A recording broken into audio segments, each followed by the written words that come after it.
A mulher do cemitério no dia de finados. Olá, Ana e Assombrados, gosto muito do canal e não perco um único vídeo, tanto o seu como o do Matheus. Esse relato não tem nomes, então pode ler sem preocupação. Obrigada. Quando eu tinha 11 anos, o meu pai ficou desempregado e a minha mãe teve a ideia de pegar um dinheiro que tínhamos guardado para comprar velas e irmos vendê-las na porta do cemitério. Eu já li esse relato. Eu conheço esse relato. Vamos lá, vamos ver. Irmos vendê-las na porta do cemitério, já que era dia de finados, para conseguir dinheiro para comprar as coisas para nossa casa. Ela achava que só teria pessoas vendendo flores, porém se enganou. Quando chegamos, havia várias barracas vendendo velas e flores, e nós duas éramos as únicas que não tinha nada além de umas caixinhas com velas. Nem barraca a gente tinha. Minha mãe resolveu então colocar as caixas uma em cima da outra para ficar mais alto e alguns pacotes de velas em cima e disse que ia ficar vendendo na porta do cemitério e me mandou para dentro do cemitério para vender as velas por unidade lá dentro, porque as pessoas que não tinham dinheiro suficiente para comprar o pacote com várias acabariam comprando pelo menos uma. E eu insistia tanto que as pessoas acabavam sempre comprando. E eu sempre acabava de vender mais rápido do que a minha mãe. Foi quando vi uma senhora perto de um túmulo, parecendo bastante triste. Como ela não tinha nenhuma vela, logo ofereci para ver se ela comprava alguma. Mas a senhora me disse que não tinha nenhum dinheiro. Eu lhe disse, então, que estava vendendo por unidade e não em grandes quantidades. Mas mesmo assim ela continuou dizendo que não tinha dinheiro nem para comprar uma velinha sequer. Eu prestei atenção no túmulo e percebi que era o túmulo de uma criança. Aí eu perguntei se era filha dela e a moça disse que sim e que queria muito acender uma vela para sua pequena, mas sua situação estava muito difícil, então não poderia acender esse ano. Eu fiquei muito triste com a situação dela, então resolvi dar uma vela para aquela senhora, mesmo sabendo que eu ia ganhar um puxão de orelha da minha mãe por isso mais tarde. Ela me agradeceu com os olhos brilhando de felicidade de poder fazer algo tão simples para sua falecida filha. E me disse para eu não me preocupar, pois eu e minha mãe venderíamos todas aquelas velas, afinal Deus iria nos ajudar. Eu agradeci as suas palavras, mas não acreditei muito, pois tinha várias pessoas vendendo velas no mesmo lugar, então era praticamente impossível a gente vender todas aquele dia. Me despedi e continuei meu caminho pelo cemitério para vender as velas que eu ainda tinha. Quando terminei, fui atrás da minha mãe, que estava no portão do cemitério, para pegar mais algumas para vender. Foi quando encontrei minha mãe muito feliz, pois todas as caixas com velas já tinham sido vendidas. De acordo com ela, um homem havia aparecido e comprado todas as caixas que ela tinha. Então, muito contente com a situação, resolvi esperar a senhora a quem dei a vela sair do cemitério. Eu queria dizer a ela que, como um milagre, conseguimos vender todas as velas que tínhamos. Esperei e nada. E as horas foram passando e nada daquela mulher sair do cemitério. Estranhei que ela era a única que não saía do cemitério e resolvi procurar por ela lá dentro. Andei por todo o cemitério e nada daquela senhora. A única prova da existência dela era a única vela acesa em cima do túmulo de sua filha. Realmente não havia nenhum sinal da tal moça. Ana, não tinha outra saída além daquela que eu estava. Não tinha como a mulher ter ido embora do cemitério sem eu vê-la. Sem contar o fato de vendermos todas as nossas velas de uma só vez, sendo que tinha várias outras barracas de velas no local. Não deixa de ser estranho, né? Será que essa senhora era um anjo que, vendo a nossa dificuldade, apareceu para nos ajudar? Ou um espírito que vagava por causa do dia de finados? Eu não faço a mínima ideia. O que vocês acham que essa senhora era, Ana e Assombrados? Beijos para vocês e para a família assombrada mais linda do YouTube. Aliás, um feliz aniversário atrasado para Penélope e até a próxima. Um beijo para você, obrigada. Lembrando que esse relato é de 2019 e eu acho que eu já contei. Não, eu tenho certeza que eu já contei em algum momento. Então, eu acredito que era um espírito e que, né, então, se ela sumiu tudo, ela pode ser um espírito, às vezes de alguém que tá enterrado lá também e sentindo, não sei, ou até às vezes tá em outro cemitério e sentindo aquela perda também, que não encontrou com ela, sei lá. Mas também alguma coisa, né, o destino, o universo, Deus, os anjos, vendo a generosidade dela, a empatia dela com aquela senhora em dar uma vela, mesmo precisando muito do dinheiro, retribuiu. Né? Tudo aquilo que a gente dá, a gente recebe de volta em dobro, em triplo, não é? E assim foi. Muito legal.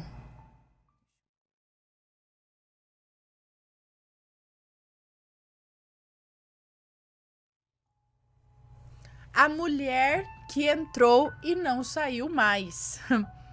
Tá? Último relato da noite pra gente contar aqui e fazer o sorteio. Olá, Ana, tudo bem? Sou fulana, mas sei que vai me chamar de fulana e eu moro aqui em São Paulo. Já mandei alguns relatos para você, fiquei muito feliz por você já ter contado. Bom, vamos ao relato. Ana, eu trabalho há mais ou menos 8 meses em uma escola profissionalizante.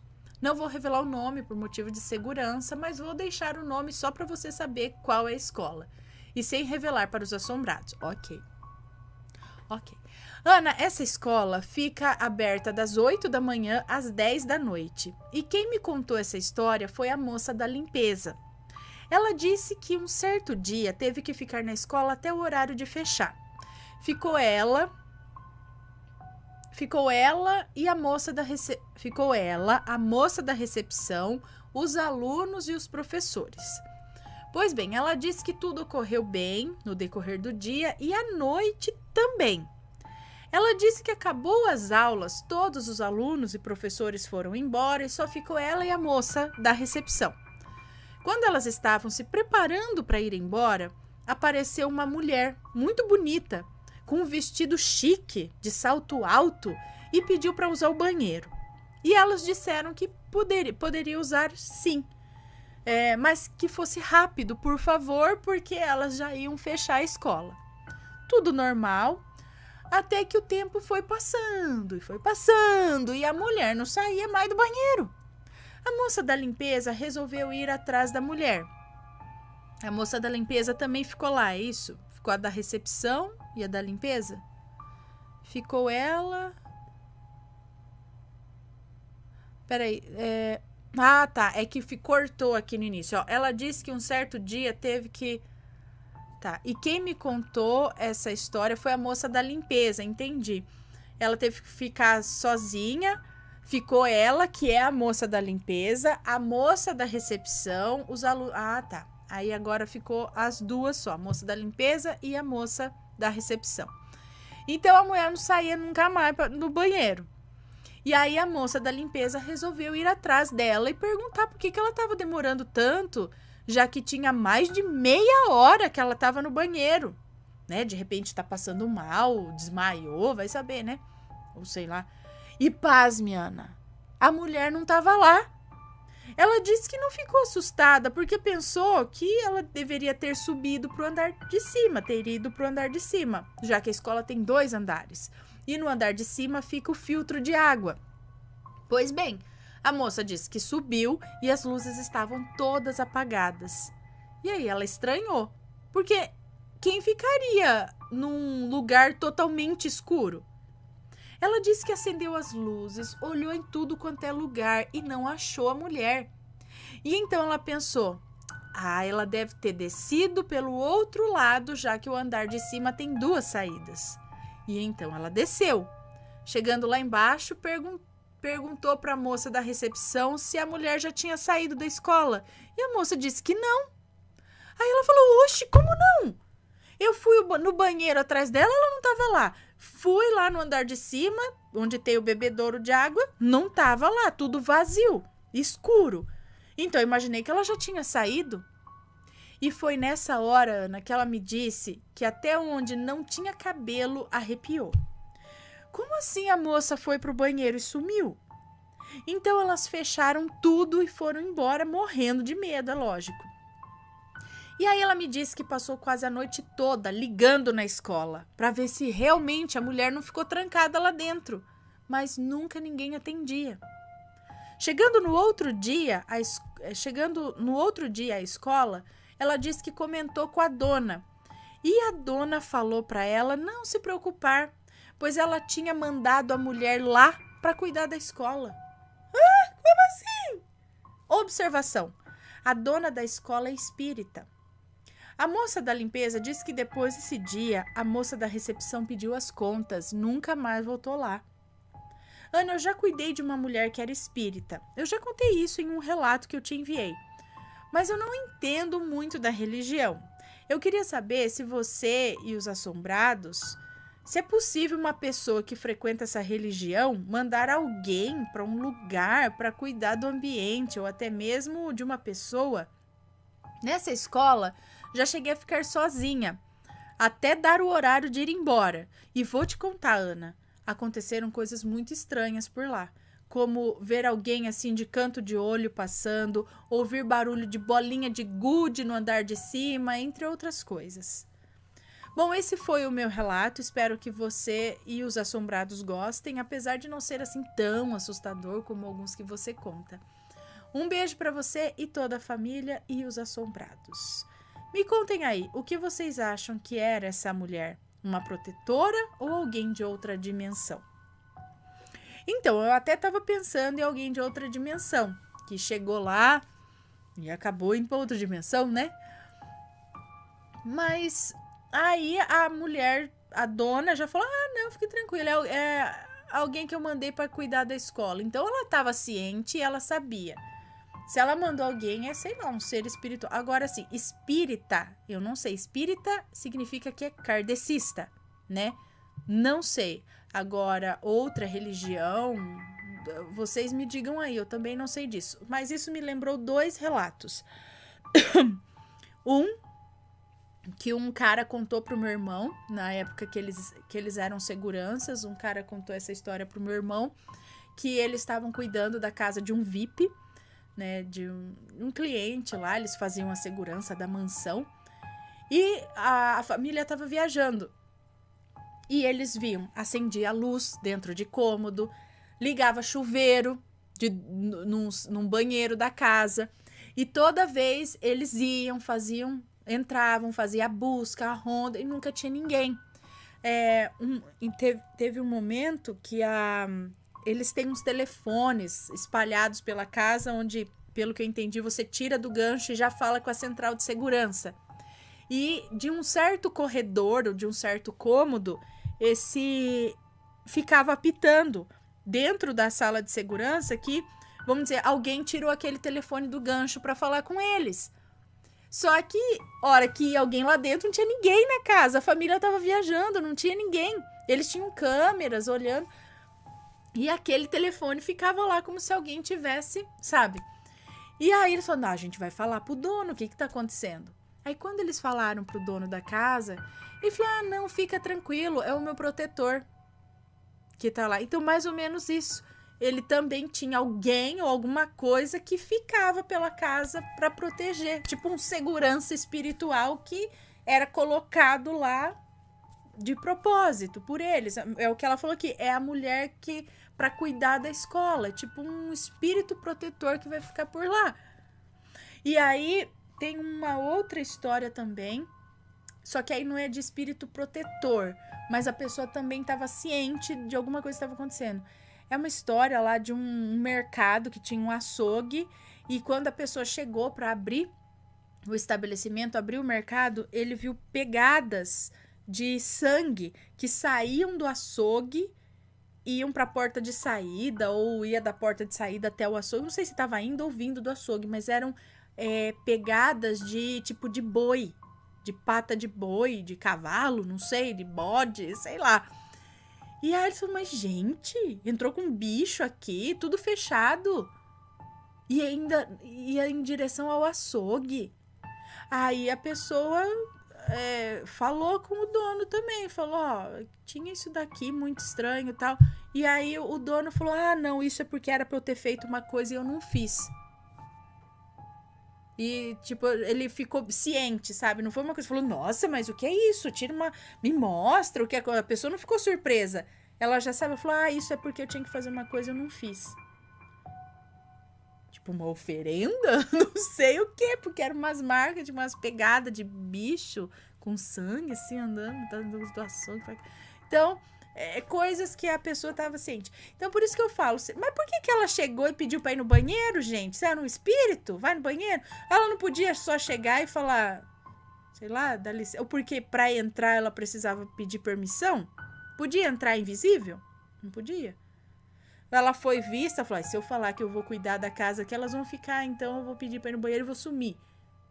Né? Não sei, mas eu achava que era alguém de outra dimensão, ou que foi pra outra. Imagina, você vai no banheiro, no lugar de você sai em outra dimensão, gente. Que desespero. Muito legal. Bom.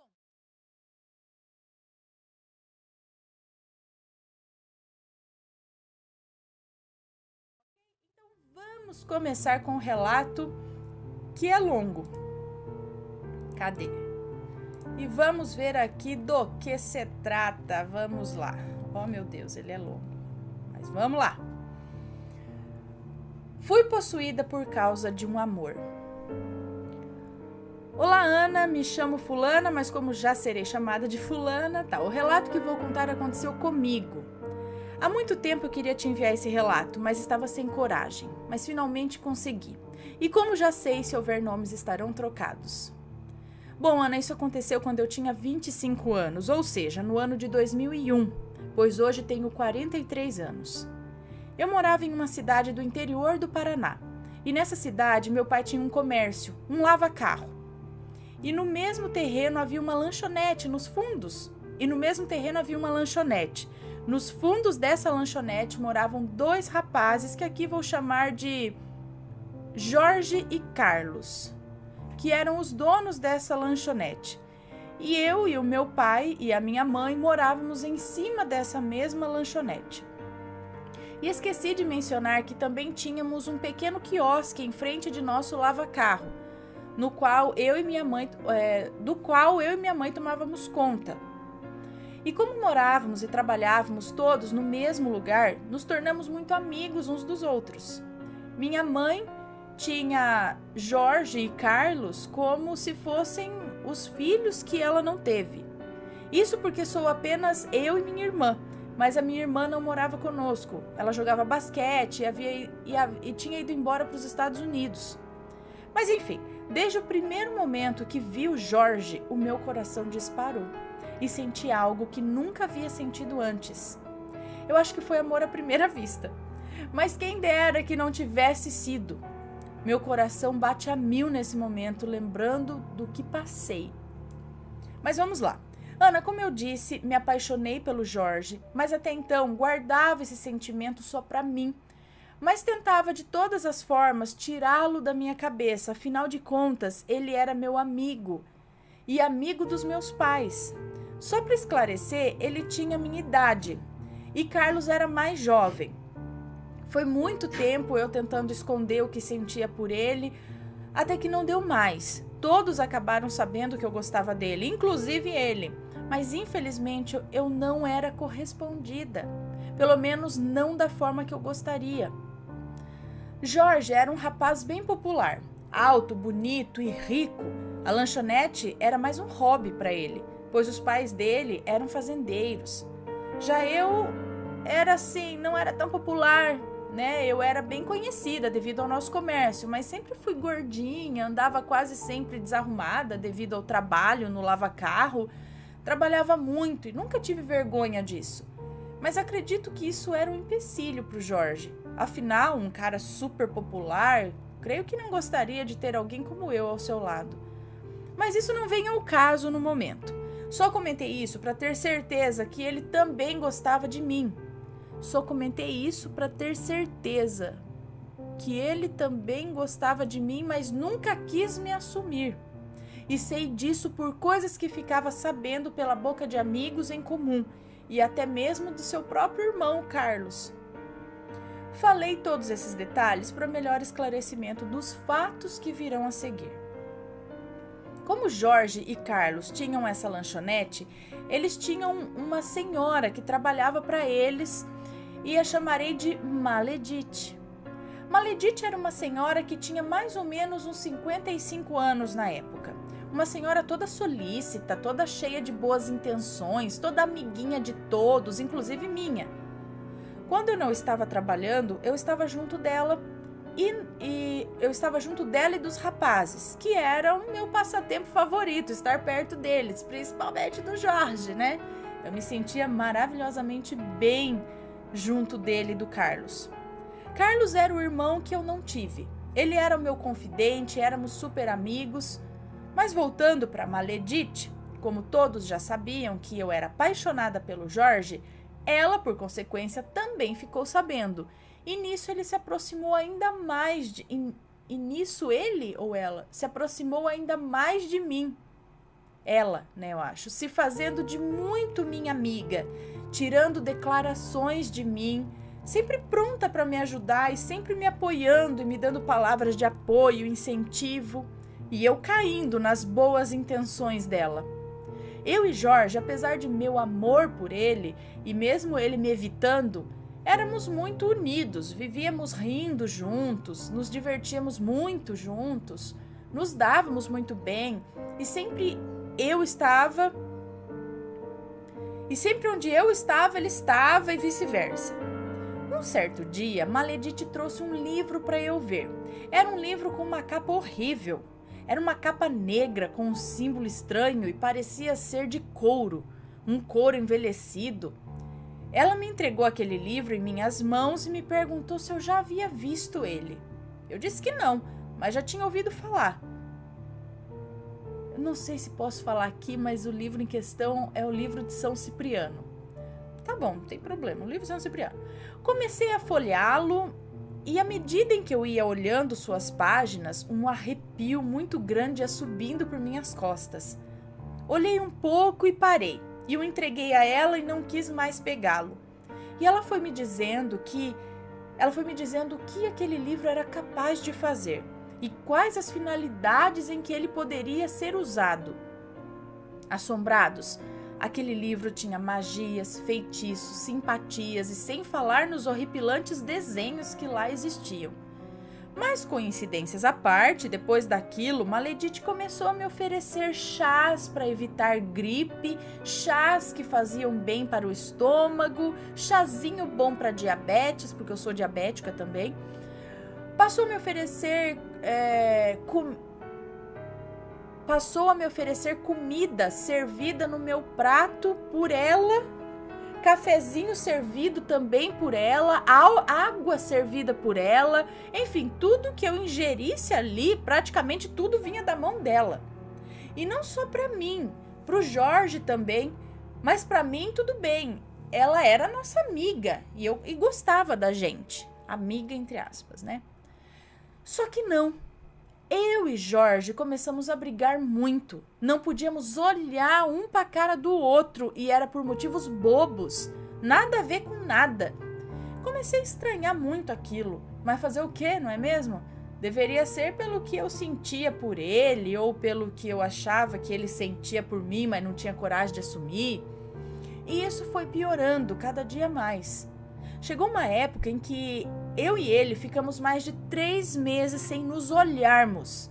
E olha que nesse período ele estava dormindo na minha casa, pois estavam reformando os fundos da lanchonete. Com o passar do tempo, voltamos a conversar, mas continuávamos brigando por nada. Deixa eu só conferir se está tudo certo aqui. Vocês estão me ouvindo bem? Parece que está baixo. Agora eu não sei se é aqui que está baixo. Bom, deixa eu abaixar. Continuando. O tempo foi passando, coisas começaram a acontecer em minha casa e comigo, coisas estranhas e sem explicação. Eu ficava doente do nada, passava sempre muito mal, não tinha coragem para sair do lugar. A minha faculdade estava indo de mal a pior. e acabei trancando a matrícula. E olha que lutei muito para passar. Era universidade estadual no Paraná.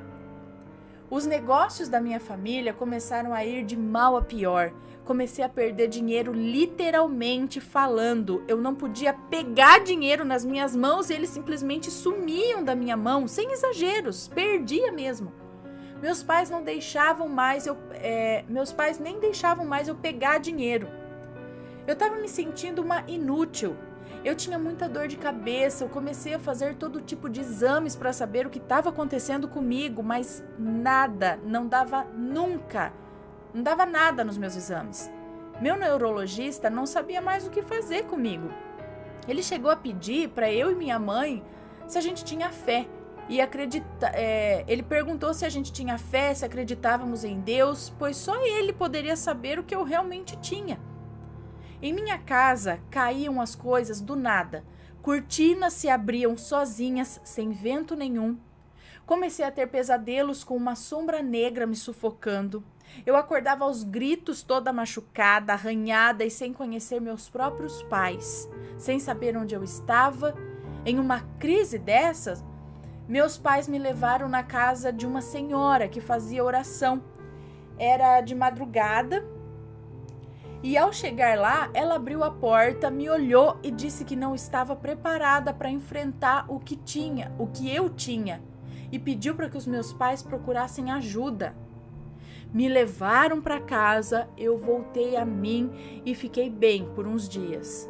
Então continuaram acontecendo coisas estranhas. Eu, meus pais e minha irmã sempre nos demos muito bem. Sempre respeitei muito os meus pais. Isso era outra coisa que não estava certo comigo. Eu me tornei agressiva, intolerante com todos, inclusive com meu pai e com a minha mãe. Eu brigava, eu xingava, eu reclamava de tudo, eu mesma não me reconhecia. E aquilo era uma tortura para mim. Eu não me conformava com certas atitudes que eu tomava e coisas que eu normalmente não faria. Certo dia, minha irmã veio nos visitar. Era época de vestibular e estávamos trabalhando em nosso quiosque. Esqueci de comentar também que morávamos e trabalhávamos em frente a uma universidade. Então, como estávamos trabalhando, minha irmã e minha avó estavam em nosso apartamento e disseram que ouviram como se fossem passos de pessoas subindo nossas escadas. Minha irmã disse que ela e minha avó ficaram esperando para ver se uma de nós estávamos chegando para buscar algo. Mas nesse momento, nosso cachorrinho, um poodle pretinho, chamado Ed Murphy, que carinhosamente chamávamos de Ed, ele começou a latir e avançar em direção à porta e à nossa escadaria. Minha irmã e a minha avó, que estavam na sala, foram ver quem estava chegando, mas não havia ninguém lá. Pelo menos não que elas pudessem ver. E o Ed continuou a latir e avançar em direção à escada. Passado algum tempo, tudo que eu e minha família estávamos passando começou a fazer sentido. Se é que uma coisa dessas pode fazer algum sentido, né? Mas pelo menos poderíamos procurar a ajuda certa para o real problema que estávamos passando. Certa tarde, eu estava assistindo a missa do padre Marcelo Rossi.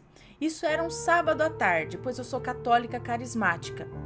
Na época, eu não era muito praticante. Eu não ia à missa, ia lá de vez em quando, mas me considerava católica. Então, nessa tarde, ao ouvir o padre Marcelo cantando o Pai Nosso, me entreguei ao canto com todo o meu coração. E foi aí que a coisa ficou feia. Comecei a passar mal, me senti estranha. Eu estava sozinha até então, mas minha mãe achou que por um chamado de Deus subiu. Mas aí a minha mãe achou que por um chamado de Deus subiu. E aí eu comecei a me contorcer e a gritar. Eu não... Gritar não, eu urrava. Minha mãe, desesperada, sem saber o que estava acontecendo comigo, começou a chamar meu nome, desesperada, perguntando o que estava acontecendo. Mas eu não sabia, eu não conseguia nem falar. Minha mãe começou a rezar e pedir por uma ajuda divina. Eu só me lembro que eu gritava muito. E depois de um tempo, sabia que tinha algo de errado comigo. E como minha avó vivia na igreja, só queria que meus pais a buscassem para rezar e orar por mim. Ligaram pro meu tio e o meu tio trouxe a minha avó, coitadinha. Ela não conseguiu fazer nada. Ela estava tão assustada com o que via que eu acho que a fé dela naquela hora desapareceu, ela travou. Meu pai foi atrás do padre da nossa igreja, que era nosso cliente do lava-carro também. Ana, todos os passos que os meus pais tomavam, eu estava sempre um passo na frente. Eu sabia tudo que eles falavam e faziam, mesmo falando longe de mim, ou tentando esconder o que pretendiam fazer. Aquilo que estava dentro de mim me avisava tudo. Eu sabia até a reação que a pessoa teria ao me ver daquele jeito. Eu não tinha como saber que os meus pais chamariam aquele padre, mas eu soube e aquele mal me avisava e dizia o que faria em cada pessoa. Aquilo era horrível. Antes do padre chegar, o mal me avisou e avisou para minha mãe que não adiantaria de nada ele vir ali, porque o padre não ia querer acreditar no que estava vendo. Dito e feito, Ana. O padre simplesmente mandou meus pais me levarem para um manicômio, porque aquilo era apenas loucura da minha cabeça. Mas te garanto que foi uma experiência terrível para aquele padre. Mesmo ele dizendo que eu estava louca, o maligno nos avisou que o padre passaria a noite toda ajoelhado em frente a um altar que ele tinha em sua casa orando por mim. E sabe de uma coisa? Uns dias depois do ocorrido, meus pais o encontraram e ele perguntou de mim. Minha mãe disse que eu estava bem, na medida do possível, mas perguntou a ele se ele tinha um altar na casa dele, se ele havia passado a noite orando por mim. Ele, impressionado, perguntou como que minha mãe sabia disso. E ela falou que o maligno havia falado que ele faria isso. O padre nunca mais duvidou. Penso que fiquei em suas orações por muito tempo. Uma semana depois, aconteceu de novo. Eu estava de novo assistindo o Padre Marcelo e o mal me atacou novamente. Começou tudo de novo, dessa vez com mais intensidade. Eu urrava tanto que até a polícia chegou para ver o que estava acontecendo.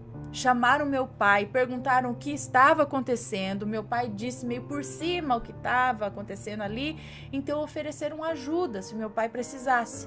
Ficaram na rua de prontidão e atentos a tudo, mas sem interferir em nada. Foram muito cordiais com meu pai. E então, ao invés de chamarem um padre minha avó, foram atrás de uma pastora evangélica. Meu pai nasceu na doutrina evangélica e ele casou na igreja católica, porque os meus parentes do lado da minha mãe são todos católicos, mas ele, como nasceu na igreja evangélica, sempre puxou mais para o lado dos evangélicos. Então, começamos a ir atrás de pastores e igrejas evangélicas para me ajudar. Então, essa foi a primeira pastora que começou a orar por mim. Ela me ajudou em crises bem fortes que tive, mas nada de expulsar o demônio definitivamente como queríamos. Faziam as orações, mas o maligno se camuflava. Vamos dizer assim, se camuflava. E assim que eles paravam de orar, aquele ser voltava e zombava muito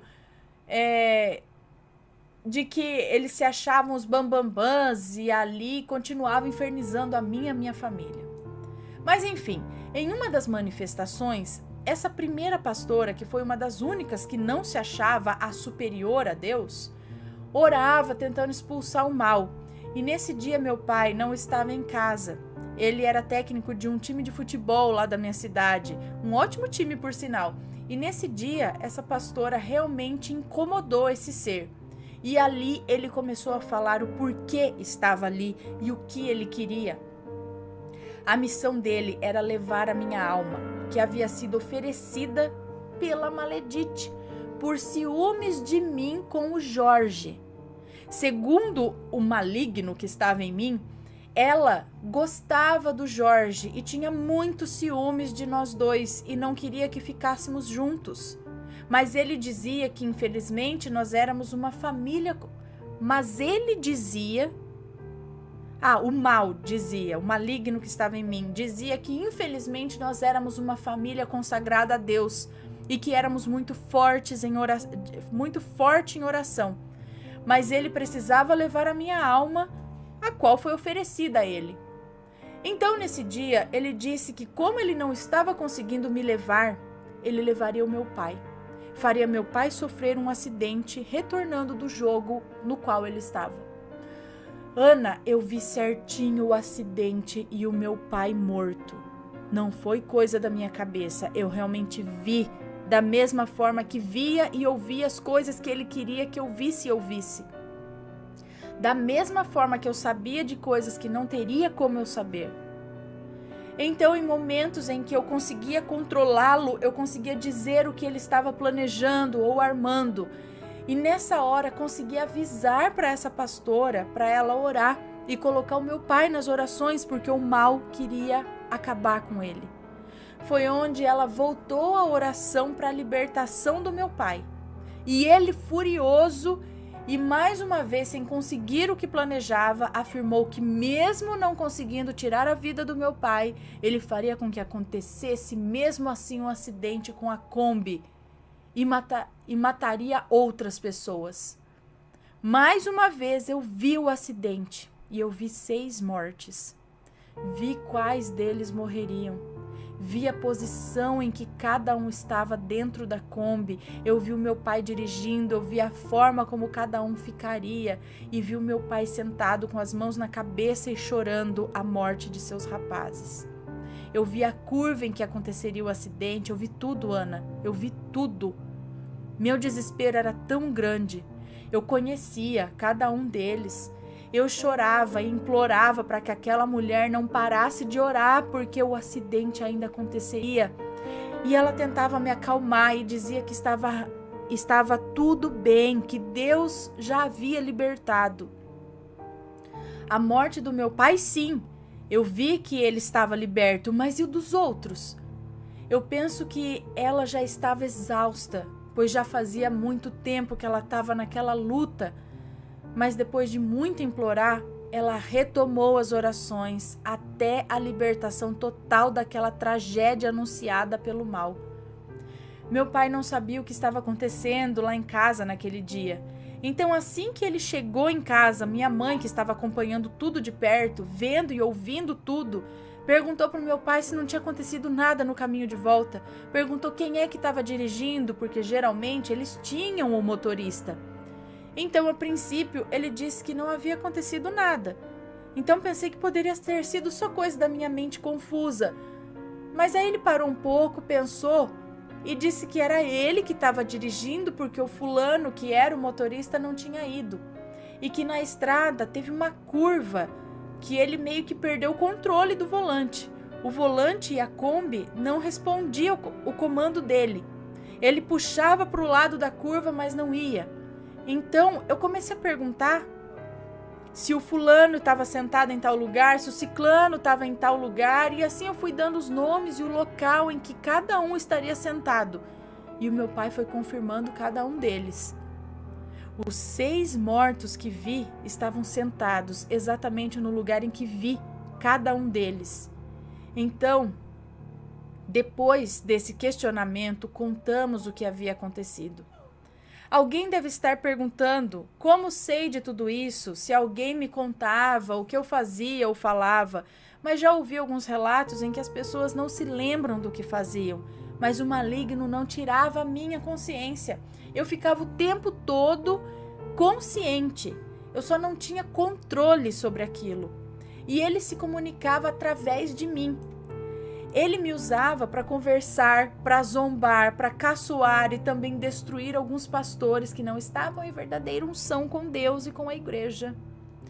Geralmente o meu tio sempre estava junto quando ele se manifestava, mas o meu tio dizia que não acreditava nele, que ele não podia com o meu tio, e assim o meu tio o provocava. Eu penso que ele acreditava que aquilo era coisa da minha cabeça e que era loucura minha e que era eu que fazia tudo aquilo. Eu acho que ele se arrepende de ter zombado daquele jeito. Ele prometeu que destruiria a família do meu tio e foi o que ele fez. Destruiu o casamento dele, atacou os filhos do meu tio. Conseguimos reverter a situação depois de muita oração também, mas isso é outra história. Bom, Ana, começamos a pedir oração para todas as igrejas evangélicas nas quais tínhamos algum conhecido. Teve uma época que eram mais de 7 igrejas em oração e comunhão em minha intenção na minha cidade.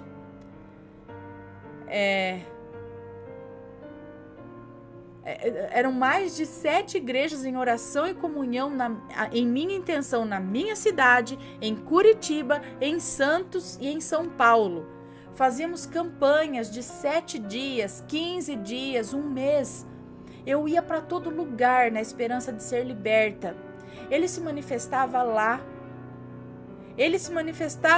e ia eu para uma igreja para orarem por mim. No começo, as manifestações ocorriam a cada 15, 20 dias. Depois começaram a ocorrer mais seguidas umas das outras. Às vezes até 2 a 3 vezes no mesmo dia.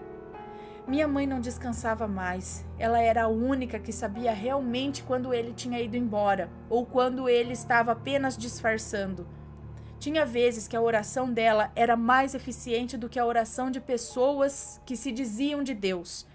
Às vezes ela enfrentava sozinha. Sozinha não, Deus sempre com ela, conosco. Passei a dormir com a minha mãe. A oração de uma mãe pode muito. Passei a dormir com a minha mãe e meu pai, a dormir no meu quarto. Como eu disse antes, não era apenas manifestações em mim, mas também coisas aconteciam dentro da minha casa. Um dia ele se manifestou. Como sempre, meu pai, minha mãe, meu tio, minha avó, sempre ali presentes, tentaram me levar para uma igreja, mas ele não quis ir. Meu pai disse que sim, eles iriam me levar, e ele disse que não, e que me faria pesar 1 tonelada. Eu estava sentada no sofá, e ele me fez sentar no chão e me fez pesar 1 tonelada. Meu pai e meu tio tentaram de todas as formas me tirarem do chão. E olha que meu pai é um homem muito forte, até hoje em dia. E eles não me moveram nem 1 milímetro do chão. Eu era gordinha, mas nem tanto assim para não conseguirem me erguer. Lembram do Ed, o meu poodle? Ele se tornou o meu termômetro. Ele era muito agarrado, sempre estava ao meu lado. Então, toda vez que o maligno iria se manifestar em mim, o meu cachorrinho denunciava. Ele me olhava, começava a latir para mim como se eu fosse um intruso, um invasor querendo entrar, sei lá. Ele literalmente avançava em mim e simplesmente fugia, corria para bem longe de onde eu estava. Então, eu e minha mãe já sabíamos o que ia acontecer. E já nos preparávamos para a batalha contra o mal. Aquilo era uma tortura e cada vez ficava mais constante. E eu tô chorando aqui agora ao lembrar disso. E com aquilo, o Ed se tornou o alvo daquele ser. Não tenho, não posso e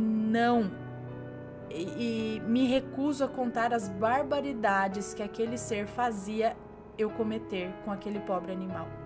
Mas deixarei aqui bem claro que não tinha controle do que eu fazia. Eu não o matei, graças a Deus. Em uma das manifestações, aquele ser maldito revelou que ele odiava o Ed porque ele havia interrompido sua legião de entrar em minha casa. Que viriam para ajudá-lo a me destruir como havia sido combinado. Lembra do episódio em que a minha mãe e a minha avó ouviram passos subindo a escadaria da minha casa? E o Ed latia e avançava para a porta, mas lá não havia ninguém? Então, foi naquele dia. E como meu adorado cachorrinho também o denunciava, ele o odiava. Mas, através do Ed, muitas vezes estávamos preparados para enfrentar o que viria. Olha o cachorrinho. Ana, foram 2 anos de sofrimento ininterruptos. Sofrimento meu, dos meus pais, da minha irmã, da minha avó, enfim, de todos que estavam ao meu redor. Estávamos esgotadíssimos. Eu sofri quedas feias na mesma escadaria, acidentes, doenças inexplicáveis, falta de ar, acontecia de tudo. E tudo visando a minha morte. Minha mãe não me deixava nunca sozinha. mas o mal sempre dava um jeito para que eu me afastasse dela e assim tentava contra a minha vida. E com tudo isso, não foi apenas a minha saúde física que estava sendo abalada, minha saúde mental, nossa saúde financeira estava indo de mal a pior, minha mãe estava extremamente cansada, meu pai também, mas digo que se não fosse o apoio deles, não teria suportado. Obrigada, pai e mãe. Então, Ana e Assombrados, depois de 2 anos de sofrimento e indo atrás de todas as igrejas evangélicas que conhecíamos e sem conseguir libertação, um dia, em choros, pedi para minha mãe que fôssemos procurar ajuda em nossa igreja católica. Eu quero que saibam que não estou aqui dizendo que as igrejas evangélicas não são sérias ou que não funcionam. Longe disso, elas me ajudaram e muito. Mas como ouvi em um relato aqui no canal, o da moça que era tímida e que recusou o pedido de namoro por 3 vezes e se arrependeu, ela disse que acredita que cada pessoa tem um chamado para uma igreja específica, e é nisso que também acredito. Então, ao pedir para minha mãe para irmos procurar a nossa igreja católica, parece que as coisas começaram a clarear. Meu pai, sem saber dessa minha conversa com a minha mãe, teve uma conversa com um amigo nosso, um rapaz que trabalhava com o Jorge, que aqui chamarei de Antônio. Antônio era um rapaz que, vamos dizer, que ninguém o levava muito a sério, e ele seria alguém que meu pai nunca conversaria sobre o que estava acontecendo comigo. Mas não sei se foi por desespero do meu pai ou se foi por obra divina, foi com ele que meu pai foi se desabafar. E por incrível que pareça, foi através dessa conversa que começou a minha libertação. Depois de uma longa conversa com o meu pai, o Antônio disse que conhecia uma moça que fazia parte de um grupo de jovens da Católica Carismática e que ela podia nos ajudar. E quem diria, Antônio participava dos encontros da Carismática. Então, na mesma hora, ele entrou em contato com ela. E ela, de prontidão, depois de saber o que estava acontecendo, disse que conhecia um padre exorcista da igreja e, por coincidência, que não acredito, e sim por providência divina, ele estava de passagem pela nossa cidade. Ele era natural dali, mas estava morando em Roma. Então, no dia seguinte, ela e o padre foram até a minha casa. Me tiraram de casa para que pudessem conversar com o padre sem interferências sobrenaturais. Então, o teor da conversa eu não sei contar exatamente para vocês. Eu só sei que o padre proibiu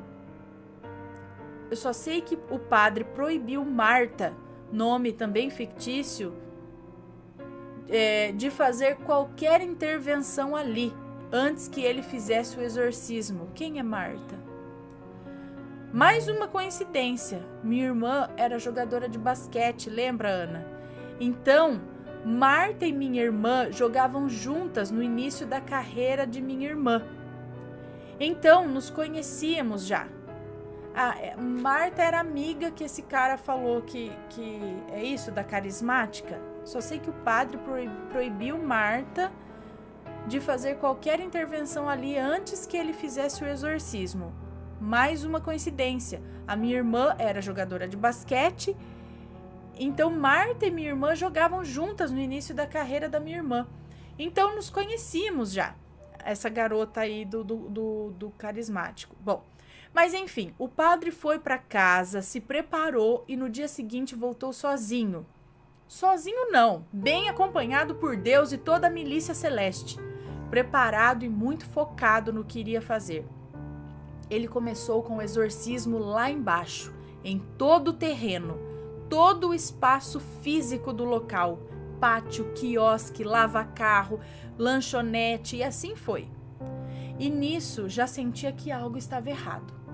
Comecei a ficar agitada e perturbada, e a minha mãe, já sabendo do que estava acontecendo, estava ali comigo, só de olho em mim. E me deu uma terrível vontade de sair. Eu queria ir para casa da minha avó, eu não sei de onde veio essa vontade, mas claro que a minha mãe não deixou.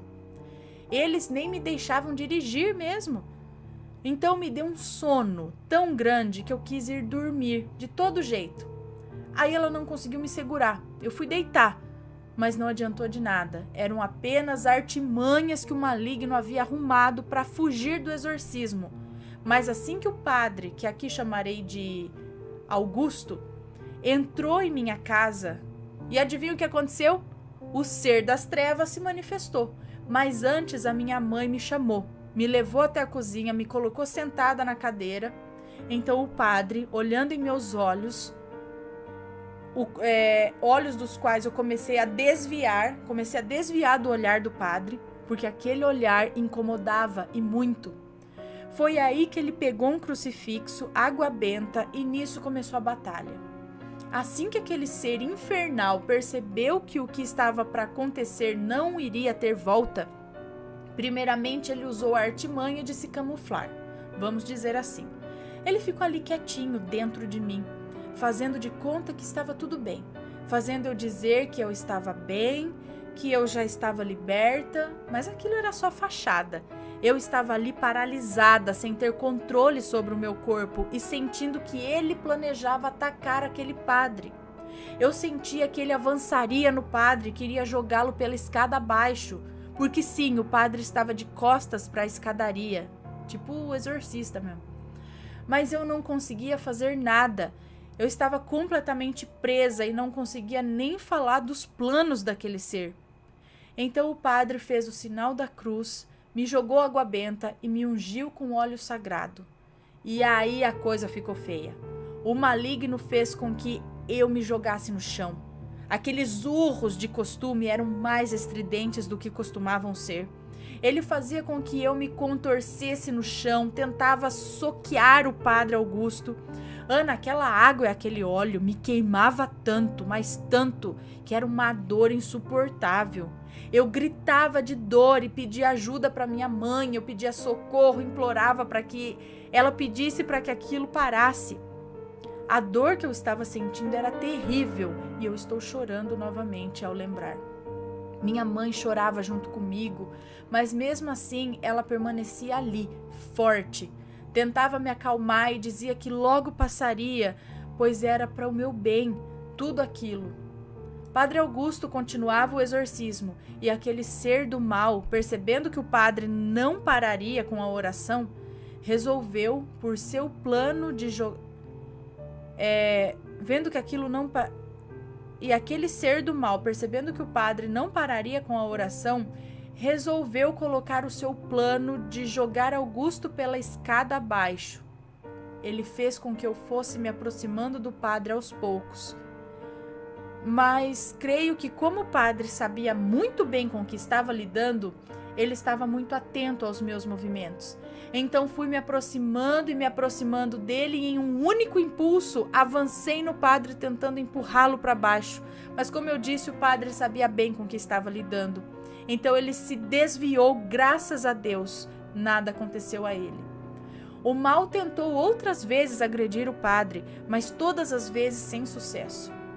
Olha, um ritual de exorcismo, pelo menos pelo qual eu passei, foi feita uma oração calma, silenciosa. Eu nem escutava as coisas que o padre falava. Ele estava sim munido de óleo consagrado, água benta e um crucifixo. Ele passou um tempo orando até perceber que as coisas estavam calmas, até perceber que sua missão estava cumprida. Então me deu um abraço, me abençoou, me levou para que eu fizesse uma confissão, que foi mais um desabafo. Então me abençoou mais uma vez. Sentou comigo e com os meus pais, conversou dizendo que as coisas melhorariam a partir daquele momento, mas que ainda levaria um tempinho para que tudo voltasse ao normal. Mas que não era mais para os meus pais se preocuparem, que Deus estava agindo. Então ele nos disse que mandaria uma pessoa para nos ajudar e me indicou para eu ir tomar a comunhão todos os dias, pelo menos por um tempo.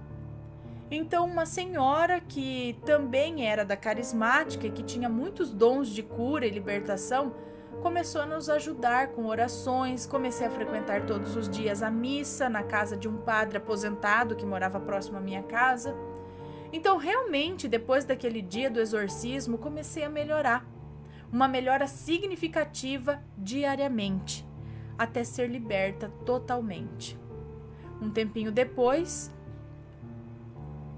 fui agraciada com maravilhosos dons de cura e libertação também. Hoje em dia sou católica apostólica romana praticante e sou serva de grupos de oração da Católica Carismática. Já enfrentei muita coisa ruim, já vi muitas coisas ruins.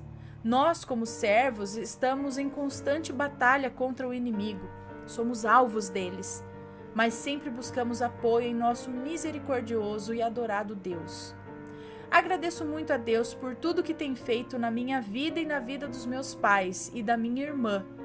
Pai, mãe, amo vocês e vocês são meu tudo, meus pilares. Sem vocês não estaria aqui. Obrigada por tudo.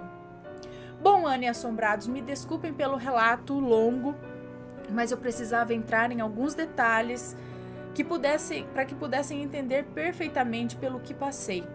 Esse relato aconteceu realmente comigo. Teria mais coisas ainda para falar, mas já ficou bem extenso. Mais uma vez, me desculpem pelo longo relato, tenho outros para contar, mas ficaria para uma próxima vez. Se tiver algum erro, me perdoe, mas não tive coragem de relê-lo para corrigir. Espero que tenham gostado e deixem seu joinha para ajudarem o canal. Ana, beijos pro Matheus, beijos pros lindos filhos. Obrigada, um beijo para você. E a Maledite? Tudo isso foi por culpa dela. Foi revelado isso depois, não foi? Peraí, olha, a mulher de 55 anos gostava do rapaz ali que ele tinha quantos anos? Quer ver?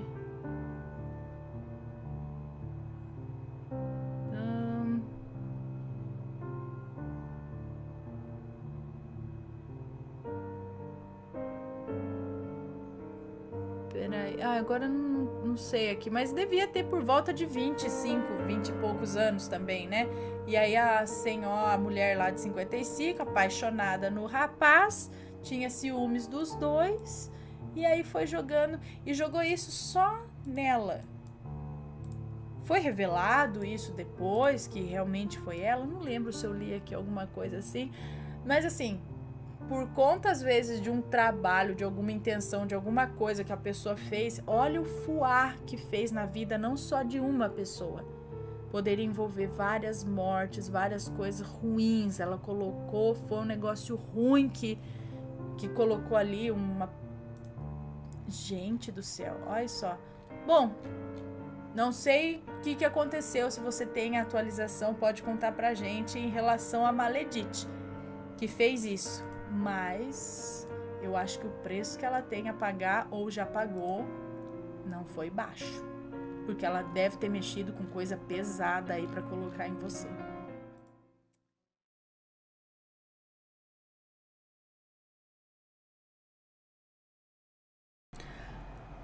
Ela nos observa até hoje?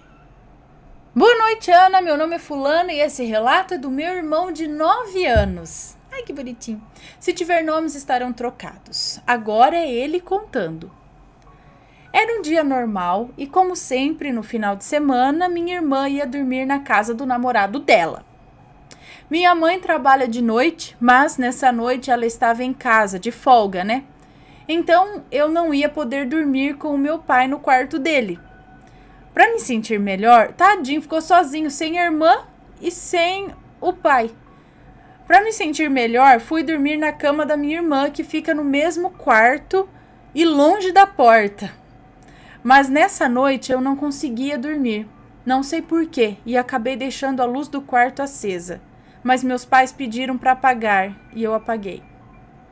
Fiquei deitado por um tempinho, mas não conseguia dormir. Aí fiquei olhando em direção à porta, mas virei o rosto. E quando olhei de novo, estava lá uma sombra, de forma humana, parada na porta. Parecia que estava me olhando, me observando. Era muito estranho. Estava parado, na minha reta, com os braços meio abertos. Pelo que ele descreve, agora é a irmã dele falando, pelo que ele descreve, seria meio aberto, arqueado, igual quando os gorilas ficam agitados. Acho que é assim. Quando eu piscava, a sombra agachava. E quando piscava novamente, ela levantava, com aqueles braços abertos. Não veio perto de mim, mas me deu muito medo. Eu não conseguia me mexer e comecei a chorar. Eu sabia que eu tinha que levantar. Até que tomei coragem, me levantei com a cabeça baixa, porque eu não queria olhar para a coisa. Andei o mais rápido possível e pulei na minha cama. E quando olhei em direção à porta, aquilo tinha sumido. Mas eu sentia que tinha algo me observando e eu continuava com medo. E eu não vi mais aquilo. Teve uma outra vez que eu estava deitado, quase dormindo, e a minha irmã estava comigo no quarto, mas ela já estava dormindo. Então, do nada, alguma coisa bateu muito forte na janela. No início, eu pensei que fosse o nosso gato. Ele tem essa mania de pular na janela para entrar, mas não ouvi nenhum miado dele. Acabou o relato dele, agora sou eu novamente. Será que era a mesma coisa daquele dia batendo na janela para chamar a atenção? Me senti bastante incomodada por ele presenciar essas coisas, pois ultimamente venho sentindo coisas estranhas em casa e fico me perguntando se aquela coisa ainda está por aqui. Espero que ele não tenha que passar mais por isso, pois ele pareceu extremamente assustado. Eu sei que as pessoas podem duvidar, mas preferi dar meu voto de confiança e fazer com que ele confie em mim para contar suas experiências e me deixar ajudá-lo. Sim, pessoal. Peraí, bem é isso, Ana, obrigado pelo meu relato, beijão, um beijo. É o que eu falo aqui, porque muitas vezes a gente ignora o que criança diz. Porque é criança, porque tem imaginação fértil, então tudo que eles falam é imaginação. Por quê? Por quê? Aí, se coloque no lugar, imagine se sentindo medo e tendo que dormir sozinho, tendo que estar no escuro, com medo daquela situação. Existem várias situações que não precisa ter medo. Mas aí você fala, mas você tá com medo do quê? Às vezes a criança é um pouco mais sensitiva. E por mais que ninguém tá vendo nada, não tá acontecendo nada, às vezes ela tá sentindo que tem alguma coisa ali no ambiente que tá incomodando e tá dando medo. Então, eu acho que não custa dar um pouquinho de atenção, deixar uma vez ou outra, dar um apoio, entendeu? Deixar dormir junto, dormir no quarto, botar um colchão no chão para eles se sentirem mais seguros, ou então, sei lá, deixar a luz acesa, sim, para não passar por esse medo, né? Ai, meu Deus. E ela tá certa, né? Dá um voto de confiança para ele contar. Às vezes tem uma sensibilidade maior, vê mais coisas. Imagina ficar achando que é tudo coisa da cabeça e às vezes não é, né? Às vezes tá lá mesmo. Esse negócio de sombra, eu não sei direito o critério dessas sombras, porque muitas pessoas já viram e é a única, vê uma vez na vida, duas, nada mais acontece, outras não, é uma coisa mais assim.